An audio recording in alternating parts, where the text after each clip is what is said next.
ఇప్పుడే జీ5 app download చేయండి. చూడండి మీ ఫేవరెట్ టీవీ షోస్ ఎప్పుడైనా ఎక్కడైనా. నిన్ను ప్రేమించి పెళ్లి చేసుకుని ఈ ఇంటికి కోడలుగా తీసుకొచ్చింది నన్ను మాత్రమే ప్రేమిస్తావని కాదు, నన్ను మాత్రమే నీ మనిషిగా భావిస్తావని కాదు. రే వదిలేరా.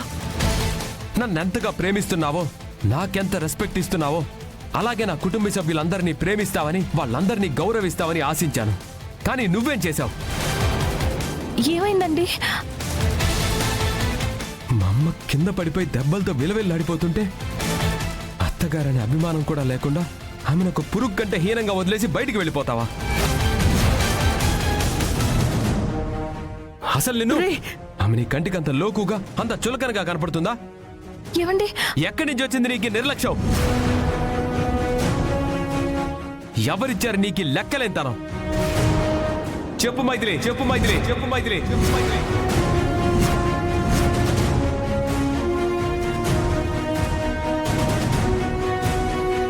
వదిలేరా. ఏమైందమ్మా? సుహాసిని వదిన కింద పడిపోయింది. పడిపోతే ఇంత హ్యాపీగా ఉంటానా? అంటే శుభప్రద అమ్మ చెప్పింది నిజమేనా? అత్తయ్య గారు కింద పడి దెబ్బలు తగిలాయా? మరి ఆవిడెందుకు నాతో అబద్ధం చెప్పింది? ఎందుకు తను ఏ దెబ్బలు తగలలేదు అని చెప్పింది? అర్థమైంది, విషయం పూర్తిగా అర్థమైంది. ఉత్తమ్ గారు పూర్తిగా అపార్థం చేసుకోవాలని, ఇద్దరి మధ్య గొడవలు పెట్టి దూరం చెయ్యాలని అత్తయ్య గారు త్రిష ప్లాన్ చేసినట్టున్నారు. ఎట్టి పరిస్థితుల్లోనూ వీళ్ళకి అవకాశం ఇవ్వకూడదు. అడుగుతుంటే మాట్లాడవేంటి మైథిలి? అసలు నువ్వు ఇంటి కోడలువేనా? అత్తగారనే కనీస బాధ్యత ఉందా? నీకు మా అమ్మంటే అసలు లెక్కలేదు, అభిమానం అంతకంటే లేదు. మన పెళ్ళైనప్పటి నుంచి ఇప్పటిదాకా నీ పుట్టింటి వాళ్ళకి ఏ ప్రాబ్లమ్స్ ఉన్నా నేను అల్లుడినైనా సరే కొడుకులా ముందుండి వాళ్ళకి అండగా నిలబడ్డాను.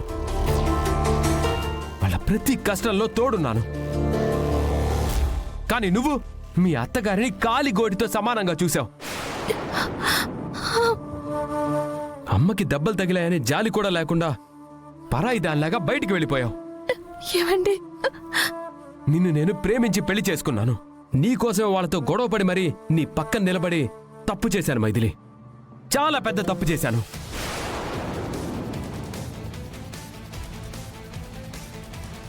నువ్విలా ప్రవర్తిస్తావని అస్సలు ఊహించలేదు. ఏమండి? నన్ను క్షమించండి.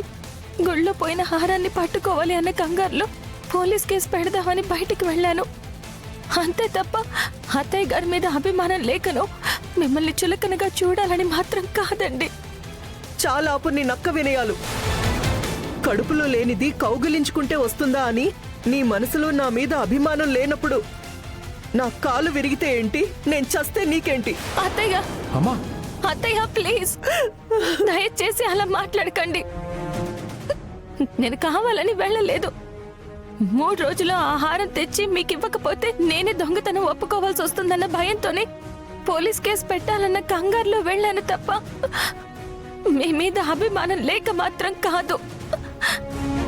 నిజంగా నా వల్ల తప్పు జరుగుంటే అందరి ముందు మీకు క్షమాపణ చెప్తాను. దయచేసి నన్ను క్షమించండి. జీ5 యాప్ డౌన్లోడ్ చేసి అన్ని ఎపిసోడ్స్ పూర్తి ఉచితంగా చూడండి.